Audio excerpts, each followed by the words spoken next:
Իշխանություններ Քարեքին երկրորդ պայքարը ինչ փուլի մեջ են։ Կառավարությունը այսօր փորձում է մայր աթոռը ազատել այն բարձրակարգ հոգևորականներից, որոնք բռնազավթել են մայր աթոռը։ Կտրիչ Ներսիսյանը իր մի քանի համախոհներով դի ներողություն խնդրեմ մեր հոտից եւ օր առաջ լքեմ մայր աթոռը։ Հակառակ դեպքում վաղ թե ուշ գալու է այն պահը, որ նրանք իրենց հակաեկեղեցական, հակահավատ գործնեությամբ գահանկեց են արվելու եւ նաեւ պատասխան են տալու։ Ինչու վարչապետը եւ իշխանությունները չկարողացան լեզու գտնել այս կաթողիկոսին։ 18 թվականին կառավարության ղեկավարը շանս է տվել, հնարավորություն է տվել, որպեսզի եկեղեցին շտկի իրեն, բայց չշտկեց։ Նա լծվեց պետականագործան գործընթացներին։ Գարեգին II-ը չէր կարող չսպասարկել ռուսական շահ, ելնելու միայն անձնական դրդապատճառներից։ Դա կլինի իր եղբոր պարագան, դա կլինի իր պարագան, որ դրանք եղել են տասնամյակներ շարունակ։ Մեր եկեղեցին դա օտարի կառույց է։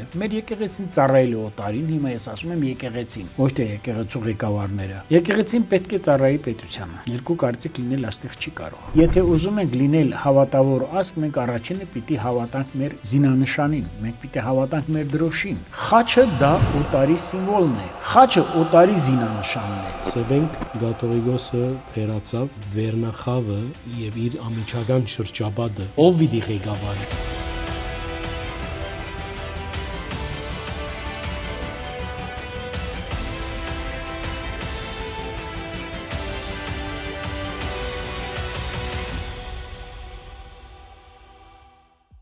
Բարև ձեզ Արևելքի հարտակով կշարունակենք անգեղծ զրույցներու մեր շարքը այսօր հյուրս Ղարաբաղ Կոմիտեի հիմնադիր անդամ Գագիկ Սաֆարյանն է։ Բարի եկացեք, պարոն Սաֆարյան։ Դարձյալ կնկատենք, որ թեժ փուլ մտածենք Հայաստանի իշխանություններ եկեղեցի կամ ինչպես իշխանությունները կփորձեն ներկայացնել իշխանություններ Քարեքին երկրորդ պայքարը ինչ փուլի մեջ ենք։ Սարգիս ջան, նախ շնորհակալ եմ հրավերի համար, խոստանամ առիթի դեպքում իմ մասնակցությունս բերեմ ձեր աշխատանքներին, իմ անցած ճանապարհի ողջ փորձառությունը իրազեկվածության առումով եւ գիտելիքների առումով իսպաս դնեմ ձեր գործի հաջող մեկնարկին եւ առաջընթացին եւ պրոգրեսին։ Շնորհակալ ենք։ Ասել, որ իշխանություն Գարեգին երկրորդ հարաբերություն կամ արճակատում կամ հակասություն ես այդպես չեմ ասի։ Կարող եմ ասել, կառավարությունը այսօր փորձում է մայր աթոռում բուն դրած վայ հոգևորականների, բարձրաստիճան հոգևորականների, որոնց թվում նաեւ արդեն Կտրիչ Ներսիսյանի խնդիրները լուծել, այն է օր առաջ մայր աթոռը ազատել այն հոգևորականներից, այն բարձրակարգ հոգևորականներից, որոնք բռնազավթել են մայր աթոռը։ Քանզի իրենք են դա արել։ Եվ հովվապետը, եւ արքության աստիճան ունեցող բազում հոգևորականներ, եպիսկոպոսներ, ինչու՞ չէ նաև տարբեր թեմերի առաջնորդներ, թեմակալ եպիսկոպոսներ, արքեպիսկոպոսներ, որովհետև տասնամյակներ շարունակ կարծես թե նրանց գործունեությունը թափանցիկ չի եղել, այսօր էլ երբ որ նայում ենք ուրեմն քննության լույսի ներքո, տեսնում ենք, որ նրանց կերպարը բարոյական մեղմ ասած աղերս չունի հայ հոգևորականի առաքինի կերպարի հետ, եւ առաջինը նրանք են խախտել 4-րդ դարում ընդունված Նիկեայի, այնուհետև Կոստանդնուպոլսի տիեզերական ժողովի կանոնները, ինչու՞ չի նաև հետագայում հարաքելական հայ եկեղեցու կողմից ընդունված նորմերը, կանոնները։ Դա խոսքս վերաբերում է կուսակրոնությանը, գիտեք, դեռևս զավակ ունենալը ես դեռևս չեմ համարում չարիած մեծագույն։ Դա այդ մեղքերի շնաբարո պահվածքի մեջ չեմ ուզենա զավակ ունենալը դիտարկել, քանզի արդեն զավակները կան, զավակները լարացրել են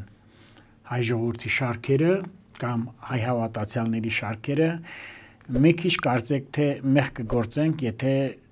զավակների վրա շատ ծանրանանք։ Ես այլ թեքումով եմ դա ասում, իհարկե նրանց կողմից այդ արարքները անթույլատրելի են եղել։ Գիտեք, եթե եկեղեցու տերերը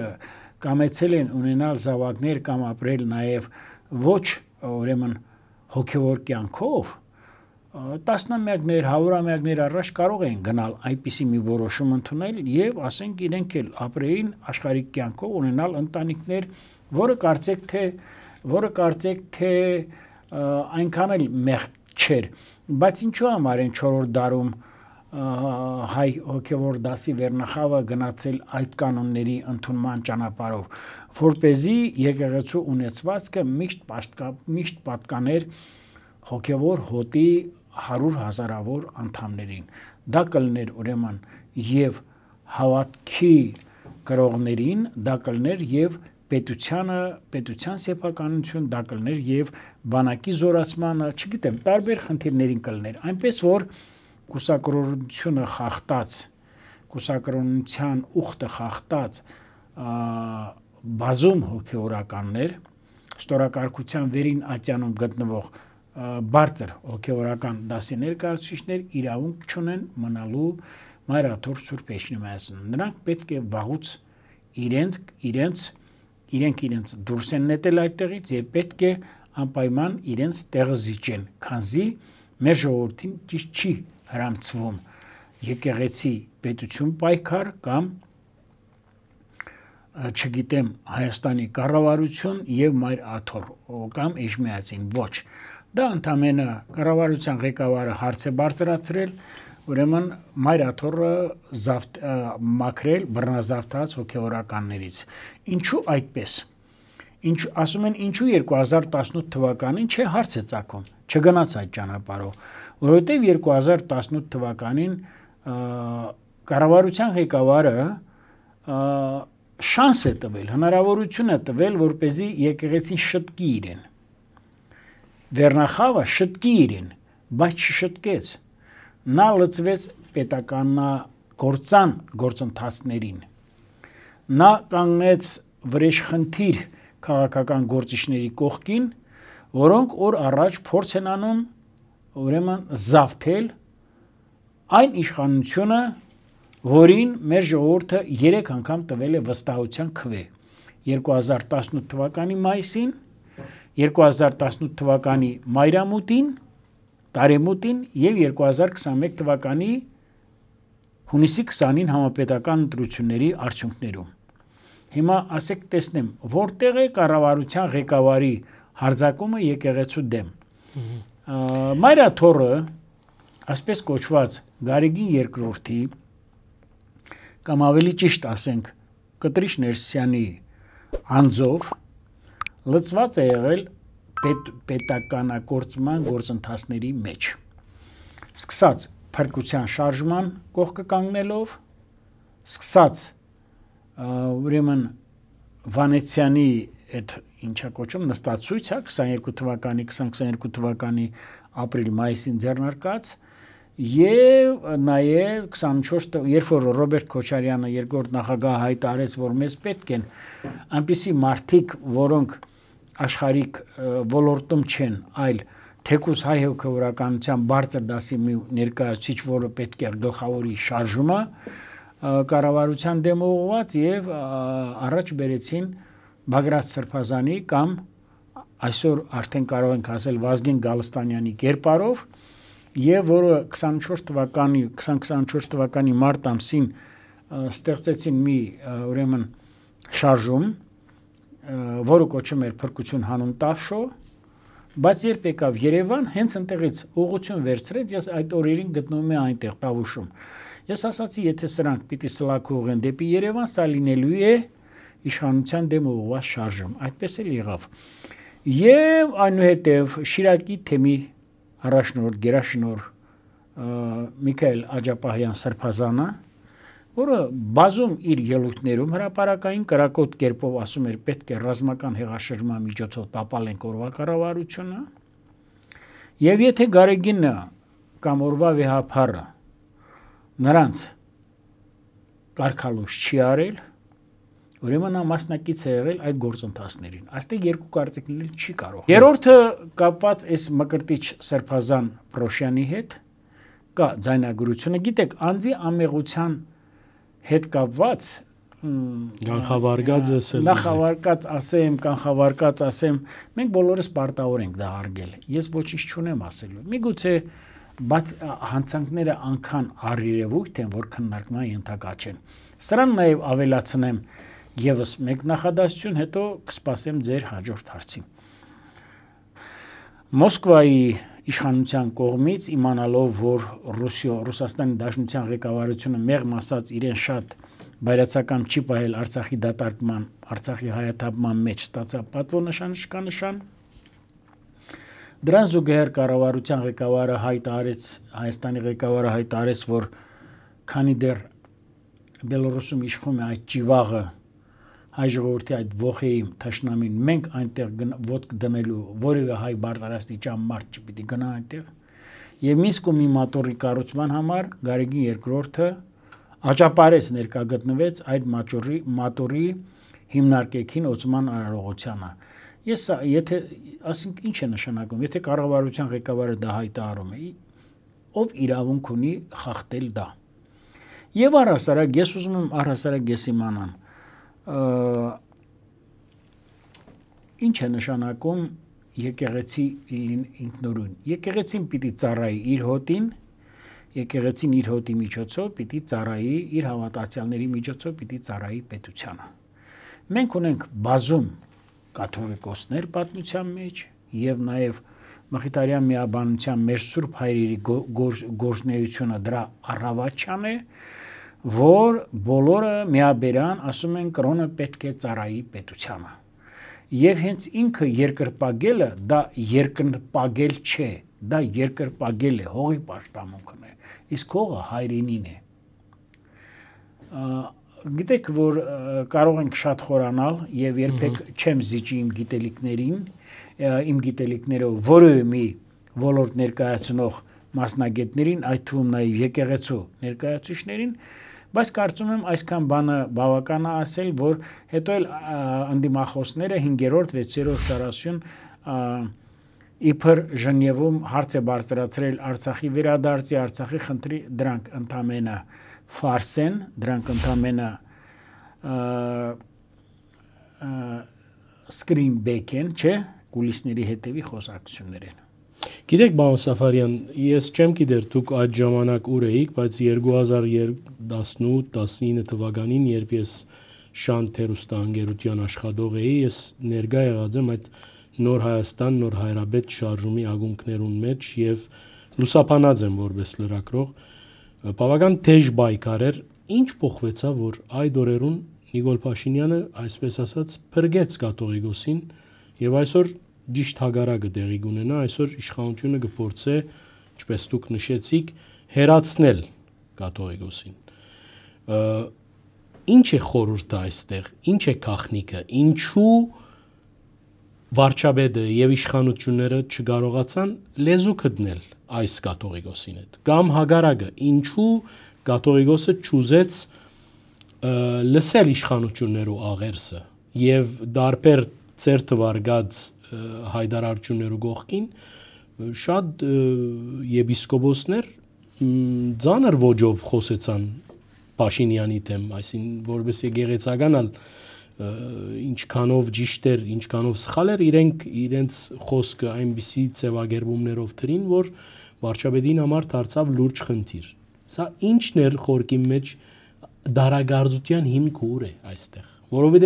այն ժամանակ ալ, եթե այսօր ուխտը խախտած է, գսենք, այն ժամանակ ալ ուխտը խախտած էր, հետևաբար ինչու վարչապետը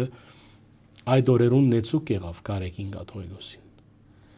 Ես համամիտ եմ ձեր հարցադրմանը ամբողջովին։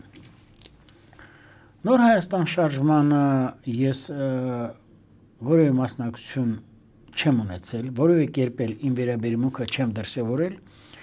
բայց ես պիտի ասեմ, որ շարժման մեջ կային տղաներ, որոնց հետ տասնամյակներ շարունակ ճանապարհ եմ անցել, հենց իմ լավագույն ուրեմն սփյուռքահայ ընկեր Գեորգ Յազычյանին, որին ճանաչել եմ դեռևս Արցախյան շարժման առաջին օրից 88 թվականի փետրվարի 20-ից, էլի շատ ընկերների, մեր այդ կրոնավորը, որը կանգնած էր հենց այդ շարժման ակունքներում, Հայր Գորյուն, Գորյունը եւ այլը, ես որոնց ասենք կերպարը երկու կարծիք լինել չի կարող նրանց մասին խոսել լավ առումով։ Ես կարծում եմ իմ կարծիքը նա է, որ այդ ժամանակ կառավարության ղեկավարը լռությամբ եւ համերաշխության դրսևորում է ցուցաբերել առ մայրաթոր Սուրբ Էջմիածինը։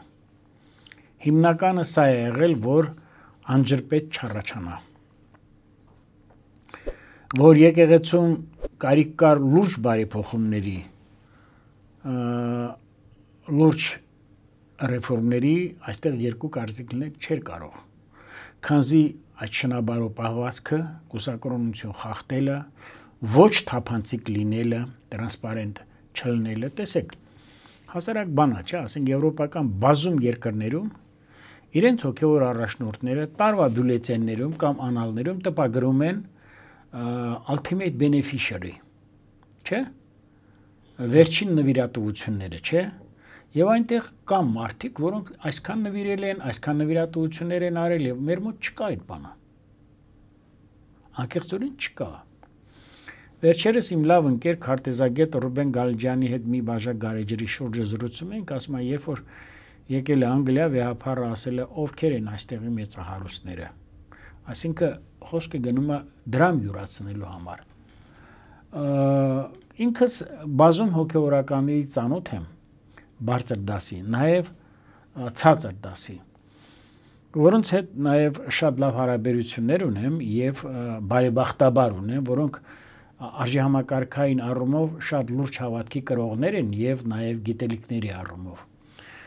Բայց ես պիտի ասեմ, որ հայ եկեղեցու վերնախավը, հոգևոր վերնախավը ստորակարգությամբ նկատի ունեմ, ընկղմված է եղել ամբողջովին այլ գործընթացների մեջ։ Հարստանալու, շահագործելու,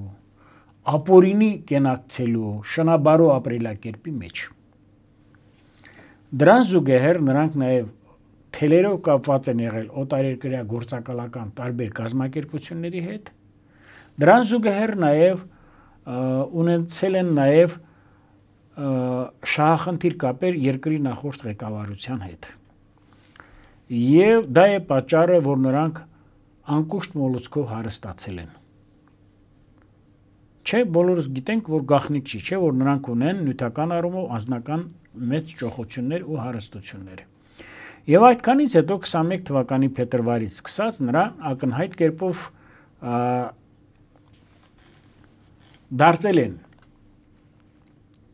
վրեժխնդիր կերպով պետության դեմ դուրս եկած նախորդ ղեկավարության կողմնակիցները եւ սպասարկել են նրանց քաղաքական շահերը, այլևս չենք խոսում, որ հստակ կարող եմ ասել, որ Գարեգին II-ը չէր կարող չսպասարկել ռուսական շահ, ելնելու միայն անձնական դրդապատճառներից, դա կլինի իր եղբոր պարագան, դա կլինի իր պարագան, որ դրանք եղել են տասնամյակներ շարունակ։ Այսօր էլ երբ տեսնում ես, որ քիչ առաջ ասացի, եթե նա կարգալույս չի արել մեկ հարվածով եւ Միքայել Աջապահյանին եւ Բագրատ Սրբազանյանին, ապա խոսում են նրա մասին, ինչ է նշանակում, Սաքո ջան, սառեցված եպիսկոպոս, սառեցված միս տեսել ենք։ Անկամ տեսել ենք մարմնի կոտրված տեղին սառույց է դնում, անցնում է, չէ։ Նույնիսկ տեսել ենք, դուք եք լավ տեսած, սառեցված դաշնակցական։ Բայց սառեցված եպիսկոպոսը կարող եք բացատրել որն է։ Այդպես հայտարարեց, այո։ Ես չեմ կարող, դուք կարող եք բացատրել որն է դա։ Կարծեմ նախընթաց չկա։ Չկա նախընթաց, չէ։ Պրեֆերենտ բան չունենք, չէ։ Պարագոն։ Ինչ են, ասինքն դուրս ես եկել պետության դեմ, դու փոխանակ կարգալույց անես նրան, բանադրանքի ենթարկես, չէ, նզովես, նախատինք թափես, ասում ես, սառեցրել եմ նրա գործունեությունը։ Ո՞վ է տվել իրեն այդ հնարավորությունը։ Այլևս չեմ խոսում, որ Գերագույն հոգևոր խորհրդում տեղ են գտել մարդիկ, որոնք ընկված չեն։ Նախկին նախարարներ, նախկին ակադեմիկոսներ, նախկին եւ ներկա հանգուցյալ, որոնք չգիտեն հայրմեր են նույնիսկ, որոնք կապ չունեն հայ եկեղեցու բազմադարյան պատմությանը եւ ես չեմ ընդունում այն, որ ասում են եկեղեցին պետության դեր է կատարել։ Նախ մեր եկեղեցին դա օտարի կառույց է։ Մեր եկեղեցին ծառայել է օտարին, հիմա ես ասում եմ եկեղեցին, ոչ թե եկեղեցու ղեկավարները։ Սկսած 4-րդ դարից դա եղել է մի շահագործող խավ, սկսած Ներսես Մեծից, եւ 10-րդը նրանց չի բավականացրել։ Նրանք միշտ պայքարել են 20-րդի համար։ Այլևս չեմ խոսում վանքապատկան գյուղերի, չէ, Սյունիքում, Արևմտյան Հայաստանի տարբեր շրջաններում, շատ մեծ հողատարածքների մասին, մեծ հողատարածքների մասին, այլևս չեմ խոսում կենթանիների մասին, ոչխարների եւ այլ կովերի, խոշոր եղջյուրավորների, դե Փառք Աստծո, հարստության մաս։ Ես էլ եմ հայոց պատմության մասնագետ, ի տարբերություն շատ-շատերի, որոնք եղել են գիտական կոմունիզմի կամ ՍՄԿ պատմության մասնագետներ, չէ, ես ինքս հայոց պատմության մասնագետ եմ, չէ, էնել Արևմտյան Հայաստանի։ Եվ ուրեմն մենք պիտի, եթե ուզում ենք լինել հավատավոր ազգ, մենք առաջինը պիտի հավատանք մեր զինանշանին, մենք պիտի հավատանք մեր դրոշին։ Խաչը դա օտարի սիմվոլն է։ Խաչը օտարի զինանշանն է։ Ասել, որ ուրեմն հայ առաքելական եկեղեցին մեր ժողովրդի ազգագրական պայքարն է ղեկավարել, դա մի քիչ ուրեմն այսպես ասած համարձակ արտահայտություն է։ Մենք ունենք 4 նվիրապետություններ, Պոլսո հայոց պատրիարքարանը, Երուսաղեմի հայոց պատրիարքարանը, Մայրիվանքը կամ Կիլիկիո Աթոռը եւ Մայրաթոռ Սուրբ Էջմիածինը։ Ես ձեզ հարց եմ տալիս, ինչ եք կարծում, նրանք բոլորը համերաշխ են իրար հետ։ Մեղմ եմ ասում ես։ Ակեք ասենք, որ այդքան էլ չի, չէ՞։ Հիմա բացի դրանից մենք ունենք նաև հարանվանություններ, չէ՞։ Հայ կաթողիկոս եկեղեցին, նաև ուրեմն հայ ավետարանչական եկեղեցին կամ էվանգելիստական, բողոքական եկեղեցին, որոնք ունեն բազում զավակներ, որոնք իրենց կյանքը նվիրաբերել են հայ ժողովրդին։ Այլևս չեմ խոսում Սողոմոն Թելերյանի մասին, Դանիել Վարուժանի մասին, էլի շատ չէ, մարդկանց մասին, որ այդ համայնքների զավակներն են։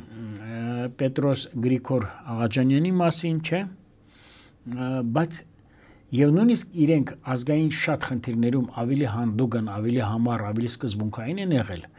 քան մեր առաքելական եկեղեցու ուրեմն հավատքի կրողները, դավանանքի հետևորդները։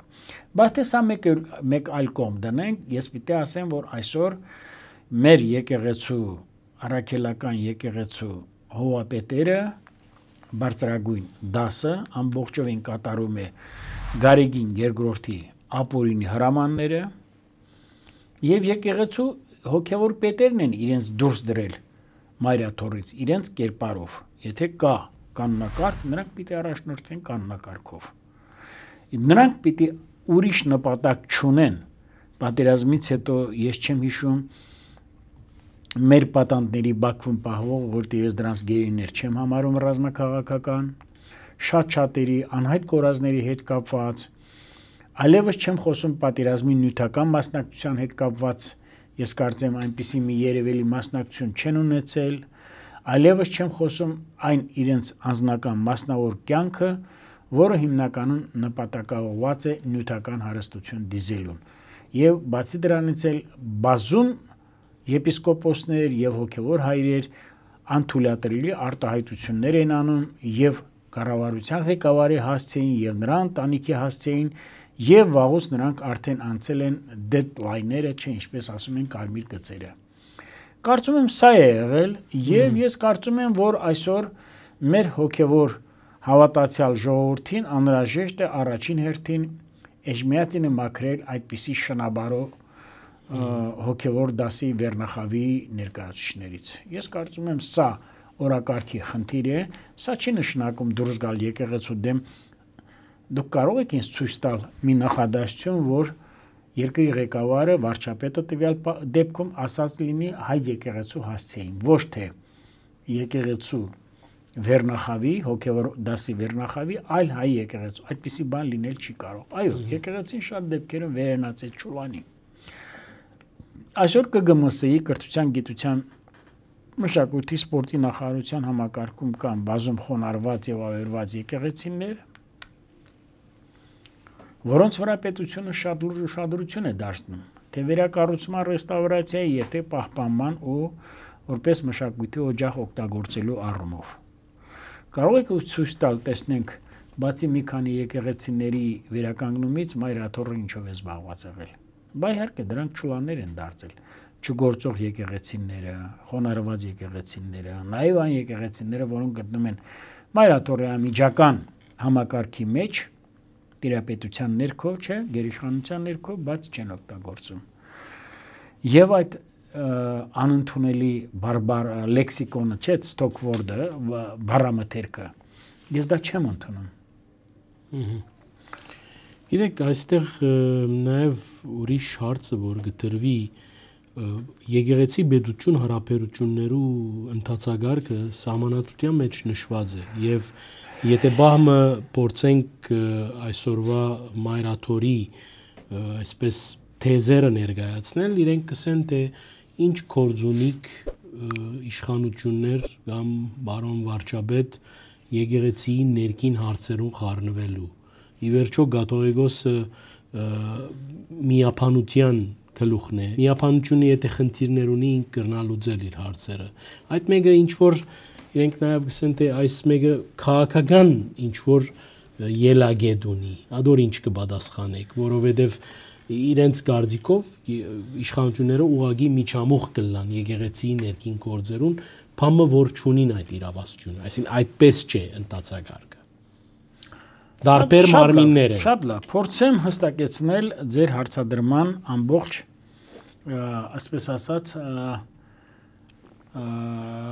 անհասկանալի կետերը, հա, բացերը։ Եկեղեցին պետք է ծառայի պետությանը։ Երկու կարծիք լինել այստեղ չի կարող։ Դժգոհ է իշխանավորից։ Մեր ժողովուրդը պիտի պաշտի առաջի հերթին զինանշանը, դրոշը, այնուհետև խաչը։ Ինչպես անում են բոլոր քաղաքակիրթ ազգերը։ Քանզի մենք պետական ազգ ենք, ճիշտ է թե ոչ։ Այո, ընդունում եմ, պետությունը իրավունք չունի խառնվելու եկեղեցի ներքին գործերին։ Եկեղեցին պետք է առաջնորդվի իր կանոնակարգով։ Հիմա ես ձեզ հարց եմ տալիս, հայ եկեղեցու հայրերը Մայր Աթոռի տիրակալները առաջնորդվում են եկեղեցու կանոնակարգով, թե չէ, հարցնում եմ ես։ Եթե պիտի պետությունը չխառնվի, պետության այրերը չխառնվեն, մենք այսօր ասում ենք, բոլորն էլ գիտեն, որ կան մարդիկ, որոնք օտար երկրյա ծառայությունների գործակալներ են, ներդրված մարդիկ են, սքեմ եւ վեղար հագած, ճիշտ է թե չէ։ Վեղարակիր եւ սքեմավոր հոգեվոր դասի ներկայացուցիչներ։ Փաստեր կան։ Այո, իհարկե կան, առանց փաստերի չեն կարող խոսել։ Մենք ասում ենք, որ ունենք շնաբարո հոգեորականներ, որոնք ունեն ապօրինի ընտանիքներ, փաստեր կան։ Մենք ասում ենք, որ հոգեոր դասի շատ անդամներ զբաղված են արտամուսնական կյանքով։ Մենք ասում ենք, որ հոգեոր դասի շատ անդամներ խորացված են աշխարհիկ կյանքի տարբեր ոլորտներում։ Հիմա մենք ասում ենք, պետք է արմատախիլ անել այս երևույթները Մարիաթոր Սուրբ Էջմիածնից։ Իսպար պետք է վերացնել թեմակալ առաջնորդների արտոնյալ վիճակը։ Այդ ռեգալիաներից, որ օգտվում են Մայրաթորի վերադաս հայրերը, դա պետք է արմատախիլ արվի։ Մենք ասում ենք, պիտի եկեղեցու գործունեությունը կամ եկեղեցու տերերի գործունեությունը պիտի լինի տրանսպարենտ, թափանցիկ։ Հիմա ես ձեզ հարց եմ տալիս, այդպես է թե չէ։ Եթե այդպես է, ապա ես բերեմ հակառակ փաստերը։ Եթե այդպես չէ, ապա եւ կառավարության ղեկավարը եւ շատ մարդիկ իրավունք ունեն պահանջելու,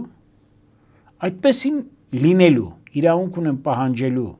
որոնք այդպիսի օրենքներով ու կանոններով չեն առաջնորդվում, ապա օր առաջ լքել Մայրաթոռը, որտեղ դա հեղինակազրկում է մեր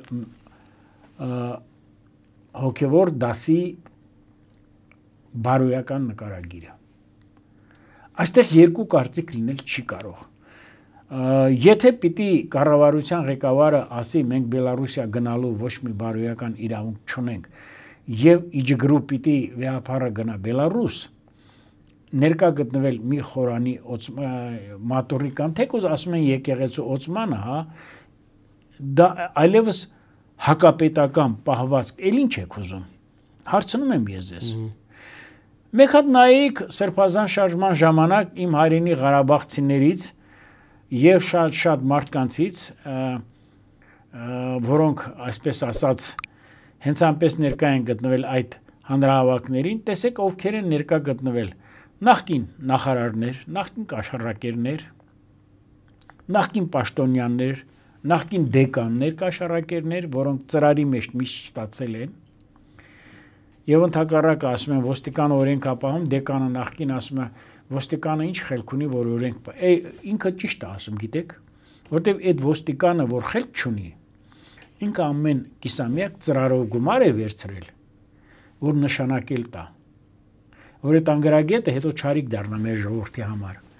Այսօրվա դատական համակարգում տեղ գտած բազում հարյուրավոր ներկայացուցիչներ իրավապահպան համակարգի այդ նույն դեկանների գործունեության հետևանքով են, որ չարիք են դարել իրավական համակարգի համար։ Այնպես որ պատճառահետևանքային կապով մենք պիտի նայենք եւ դե գիտեք հիմա Հռոմի Վատիկանում էլ կան մանկապիղծներ, մեծ թղթածրար կա այն։ Մեծ թղթածրար կա հատուկ ծառայությունների կողմից ներկայացված, այսինքն ինչ անենք, մենք էլ հետևենք նրանց օրինակին, հա։ Ուզում եմ ես իմանամ։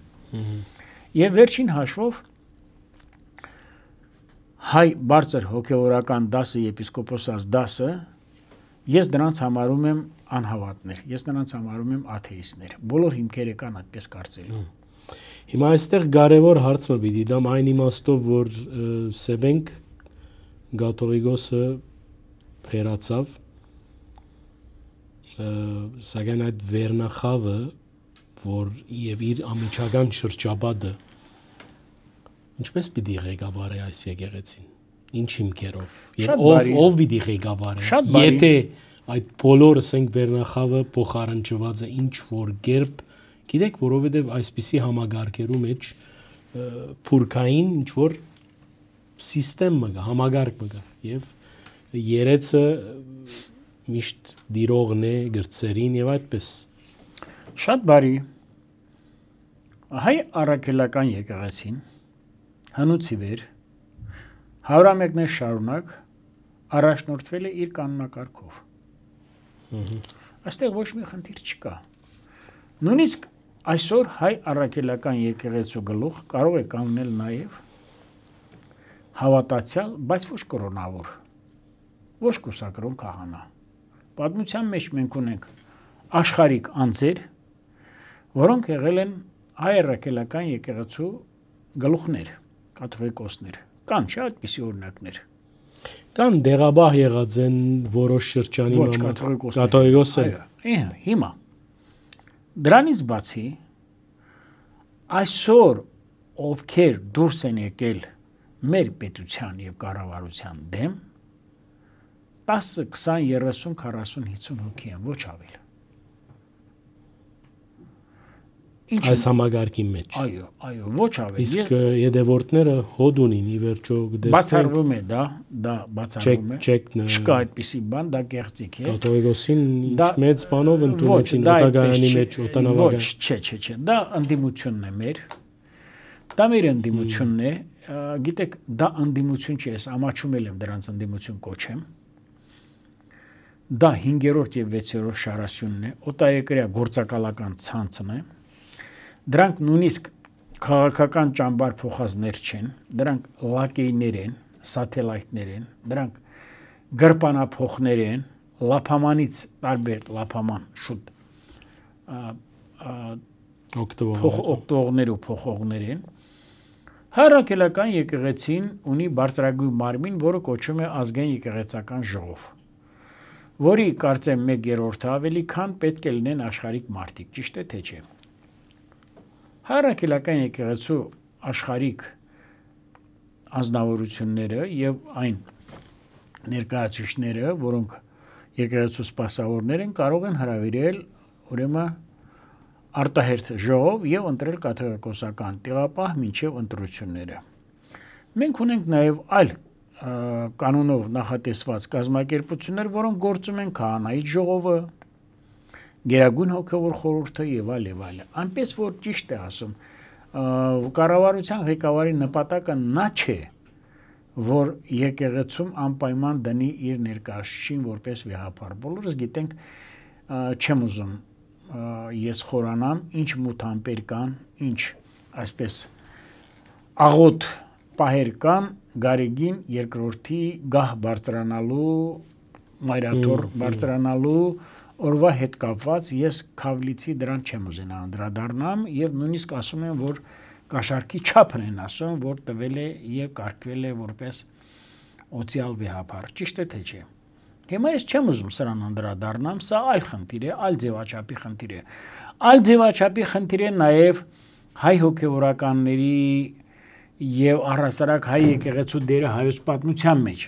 որտեղ քիչ առաջ ես ասացի, որ այո, եկեղեցում էլ են եղել դավաճաններ, Կարսի ժամանակ, ցեղասպանության ժամանակ նրանք դավաճանների ցանկ են տվել Պոլսո եպիսկոպ ոստիկանապետ Բեդրի Բեին, բայց ես սրա մասին չեմ ուզում խոսել, որտեղ դավաճաններ եղել են նաեւ աշխարհիկ կյանքում։ Սա այլ խնդիր է, այսօր էլ մեր ազգային անվտանգության ծառայության շենքի առջև դավաճանների շքերթ է։ Եվ արտգործնախարարության համակարգից եւ զինվորական ծառայությունից ճիշտ եմ թե չէ, սոցիալ չեմ ասում ես, պաստերուն ենք, չէ։ Հիմա ես ասում եմ, իրենք տեսնում են, որ լարվածությունը գնալով հասնում է մեծ աստիճանի, արճակատումը մեղմ ասած հարիր չի մեր ժողովրդին, եւ իրանք փորձելու են օգտագործելով, որ կառավարության ղեկավարը դուրս է եկել եկեղեցու դեմ այդպիսի բան չկա, շահարկելու են այս պահը եւ ժողովրդին տանելու են դեպի եղբայրասպան կամ արյունալի բախումների, Աստված ոչանի, որը անթույլատրելի է եւ Աստված ոչանի։ Լավագույն տարբերակը նա է, որ Կտրիշ Ներսիսյանը իր մի քանի համախոհներով պիտի ներողություն խնդրեմ մեր հոտից եւ օր առաջ լքեմ մայրաթորը։ Հակառակ դեպքում վաղ թե ուշ գալու է այն պահը, որ նրանք իրենց հակաեկեղեցական, հակահավատ գործնեությամբ գանկեց են արվելու եւ նաեւ պատասխան են տալու։ Նաեւ դի ուզեի իմանալ ծեր գարձիկը, մենք օրերը ի վեր գեհդեվինք Արամ Գաթողիկոսի հադուկ սենք բանակնած սեմ բադվիրագսեմ Շահասրբազանի այցելություններուն, որ նաեւ սպիրկի մեջ որոշ անհանգստություններու դեղիկ տված է, հագարականոր, որ Արամ վեհապարը ամիսներ առաջ նախաձեռնությամբ մանտես եկավ, որուն մանրամասները չգիտցանք, նաեւ մայրաթորեն արձագանքներ չստացանք, ընդհակառակը անհարիր խոսքեր ընճեցին Գիլիգյան բադմագան աթորին նկատմամբ, որուն հանդեպ իմ եւ ծեր հարկանքը մեծ է բնականաբար, ինչպես կտի դարգեք Արամ Գաթողիկոսի թերը, որևէ հաշտության հնարավորություն կա, որևէ նախաձեռնություն կտեսնեք եւ ինչպես կթարգմանեք այս փուլին Արամ Գաթողիկոսի բադվիրագի այցը վարչապետ Փաշինյանին ու նախագահ Խաչատուրյանին եւ պատժարաբանությունը կամ ասենք արիթը Գաթողիկոսի 30-ամյա Հոպելյանին արիթով դպված արժեքավոր հադորիմը նվիրումն է։ Ինքս տեղյակ լինելով, քաջատեղյակ լինելով Կիլիկիո կաթողիկոսության պատմությանը եւ առաջերտին իմ խոնարհումս բերելով մեր մեծ վեհապարների Կիլիկիո կաթողիկոսության մեծիտան Կիլիկիո տիրակալների սկսած Սահակ Խաբայանից Գարեգին Երջանկահիշատակ Գարեգին առաջինից Խորեն Վեհապարից, այո, ուրեմն Զարեփ Հասլյանից եւ շատերից դե գիտեք, ես ինչպես կիմանամ, չէ։ Դժվարանում եմ Քիչերից եք Հայաստանում, ինձ գտվի, որ այսքան ես կարծում եմ Ես մասնագիտության բերումով պարտավոր էի սա իմանալ եւ ավելին իմանալ եւ ավելին էլ գիտեմ, ինչքան որ պետք է, չէ։ Երբ որ 1993 թվականին երջանկահիշատակ լուսահոգի Գարեգին II Սարգսյանը մեզ ընդունել է Մարիվանքում մեծի տանկիլիկը կատեգորիացիոնում Անտիլիասում շատ հրաշալի զրույց գնաց եւ ես էլ լինելով Հոմենետմենի նախագահ ակումբի մի պատմական ակնարկ կատարեցի Սսի կաթողիկոսության հետ կապված եւ շատ լավ զգացինք Գարեգին վեհապարը, բայց թե դա այլ բան է, դա մենք այնտեղ գնացել ենք Հոմենետմենի հիմնադրման 75-ամյակի կապակցությամբ։ Բայց խնդիրը դա չի։ Ես պիտի ասեմ Արամ վեհապարի հետ կապված Արամ վեհապարի անձի մոտեցման գրագիտության, ինտելեկտի հետ կապված ես ոչ մի խնդիր չունեմ նաև հայրենասիրության։ Բայց ես գտնում եմ, որ Արամ վեհապարը արդյոք իր ամբողջ կարողություններն ու ուժը գործադրել է այս ամեն ինչը հարթելու համար, կարծում եմ ոչ։ Գալով Նաթան arczepiskopos-ի, Շահան arczepiskopos-ի այցին Հայաստան, գիտեք, ինքը Արամ վեհապարը իրավունք ունի այսպիսի այցեր կազմակերպելու, նախաձեռնելու կամ նվիրատվություններ անելու։ Ես կարծում եմ դա պիտի լիներ ավելի թափանցիկ, դա պիտի բացեիբաց ասվեր, որ պետք է վերջ դնել այս մոտեցմանը, այս գործելավոճին։ Այսինքն իշխանության գող կգանքներ եւ քննադատեր մայրաթորը հիմա Արամ վեհապարին չեն խնայում, ինչեր են գրում։ Այո, ես կարծում եմ, որ հասցեին անիրավապար Արամ վեհապարը իր հեղինակությամբ պիտի ազդու միջամտություն ունենա, միգուցե կա լուծման տարբեր ձևեր, հարթելու այս անջրպետը, չխորացնելու այս վիհը, այս անդունդը, դե գիտեք, մենք այդքան մոտ կանգնած չենք այնտեղ, չէ։ Այո, բայց մայրաթորը պատրաստ չէ այս իհարկե, ես կարծում եմ, որ Արամ վեհապարը մի քանի քայլ ավելին առաջ է, քան այսօրվա Էջմիածնի բարձր հոգևորական դասը։ Այստեղ երկու կարծիքն էլ չի կարող։ Նախ Արամ վեհապարը անցել է ավելի մեծ ճանապարհ, որը պատիվ կբերի հայ ցանկացած հոգևորականի։ Արամ վեհապարը ունի ավելի մեծ միջազգային հեղինակություն եւ իր, ինչպես ասում են, արիական, առնական ոգով, կարծում եմ Արամ վեհապարը ավելի բարձր է կանգնած, քան շատ մայրաթորի բարձրաստիճան հոգևորականներ։ Խնդիրը այստեղ այս հանգուցալուծումը ես ինքան հասկացա, դուք հաշտվեցիք, որ ինչպես եք պատկերացնում։ Ես գտնում եմ, որ այստեղ հանգուցալուծելու խնդիր չկա։ Ունենք հանցավորներ, հանձինս սրբազանների, առերևույթ հանցագործ կատարած եւ պետականականդ եւ նաեւ հանրահավաքների կոչով դիմաց, նաեւ միջամուխ լավով տարբեր, այո, նաեւ որոնք չեն հետևել նաեւ հայ եկեղեցու կանոնակարգին իրենց ապրելակերպի մեջ, իրենց գործունեության մեջ, եւ պետք չէ սա արհեստական կերպով մեծ խնդրեմ սարքել։ Օր առաջ կարող են նաեւ իրապահ մարմինները պահանջել ժամկետ տալ, որպեսզի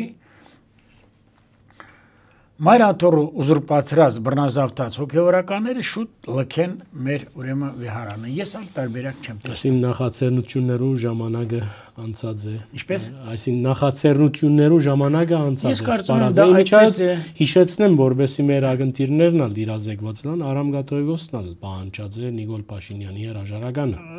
Եվ կոհացած է այդքանով ինձ գիտեմ։ Ես ես մի բան ասեմ։ Ախր դուք չեք պատկերացնում ասում են մեր ժողովուրդը պիտի միաբանվի։ Այո, եթե մենք ունենք ընդդիմության 1000 հոգի, 2000 հոգի կամ 5000 հոգի, մենք ավել չունենք։ Արցախայությանը մոլորեցնում են։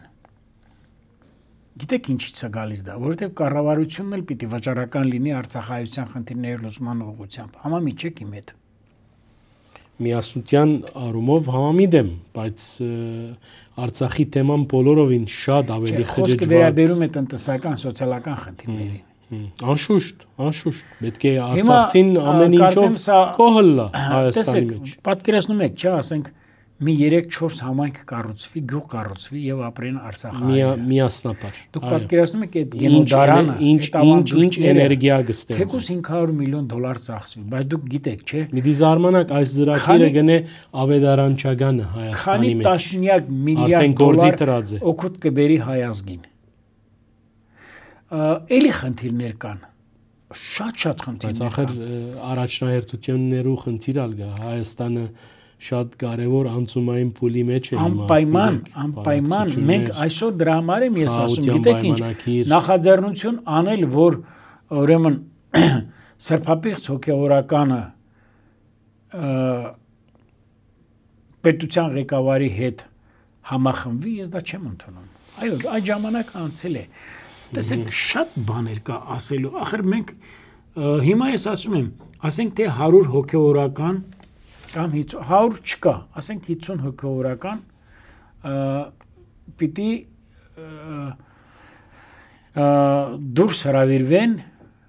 մայրաթորից կամ եկեղեցուց։ Դա նշանակում է եկեղեցու պարակտում, ձեզ հարցնում եմ ես։ Մենք միջնադարում էլ ենք ունեցել այդպիսի շարժումներ։ Աղանդավորական շարժումներ։ Դա Անտիլիասի մեջ, երբ օրվա Գաթողիկոսին ընդդիմացող եպիսկոպոսներ հերացված են, միապանուտեն են կամ հերացած են։ Այո։ Եվ միացած են Էջմիածին։ Այո։ Աչաբահյան ընտանիքի Խատ Աչաբահյանը գիշեմ ես անունը այսօր։ Այո, եւ այդպիսի շատ փաստեր կան,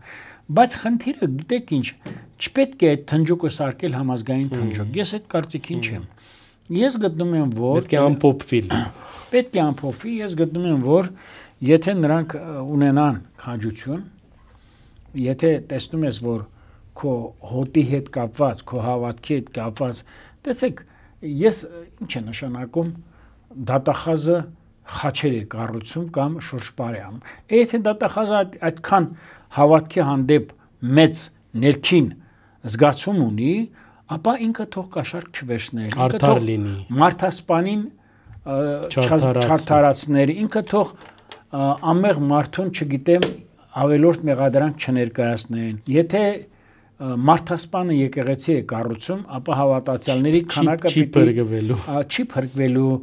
եւ ես պիտի ասեմ, այդ հարստությունը դա իր հարստությունը չի։ Դա օլիգարխի հարստությունը չի, դա ժողովրդից թալանված փողերն է։ Ինչ է նշանակում, ինչպես կարող է